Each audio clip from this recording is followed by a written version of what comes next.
Interaction को promote और positive energy को स्प्रेड करने के लिए एक लाइव ब्रॉडकास्ट सिस्टम बनाया जाता है। इस सिस्टम के लिए कुछ लड़कियों को हायर किया गया था ताकि वो लोगों के साथ जाकर सोशली इंटरेक्ट करने की कोशिश करें।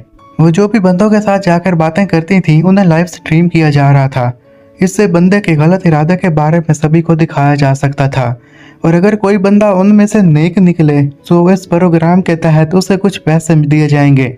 आज इस लाइव ब्रॉडकास्टिंग का पहला दिन था। मैं बैठा आराम से खाना खा रहा था कि तभी एक लड़की मेरे पास आती है और मुझे प्यार से कहती है, हैंडसम, क्या मैं यहाँ बैठ सकती हूँ, तुम्हारे साथ खाना खा सकती हूँ। उस लड़की का नाम बायशुई था। दिखने में तो प्रिटी थी और उसकी एज भी 20 साल के पास होगी। और रात के वक्त इतनी खूबसूरत और यंग लड़की अगर किसी लड़के के पास आए तो उसके दो ही मोटिव्स हो सकते हैं, या तो वो मेरे साथ प्रैंक करने की कोशिश कर रही है या फिर इसके पीछे उसका कोई गलत इरादा है।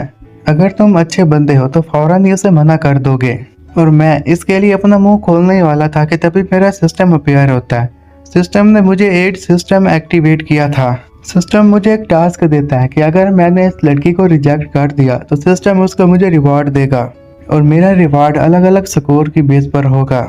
ये देखते ही मैं खुश हो जाता हूँ। 10 साल तक मैं नॉवल रीड करता रहा था तो इसलिए इन सिस्टम के बारे में मुझे पहले ही इन्फॉर्मेशन थी, लेकिन इनको चंद मिनटों में बायशुई को लेकर हर तरफ लाइव स्ट्रीम में लोग डिस्कस करने लग जाते हैं। वो लोग जो कि इस लाइव स्ट्रीम को देख रहे थे अलग अलग कमेंट्स करने लग जाते हैं।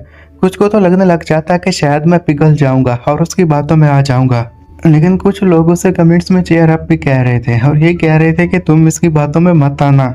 मैं फिर बायशुई की तरफ देखता हूँ और फिर कहता हूँ कि मुझे माफ़ करना, मेरे पास एक्स्ट्रा सीट नहीं है, मैं तुम्हें बैठने का कहूँ। ये सुनते ही कमेंट करने वाले लोग खुश हो जाते हैं। उन्हें यकीन नहीं आ रहा था कि मैंने खूबसूरत लड़की को मना कर दिया।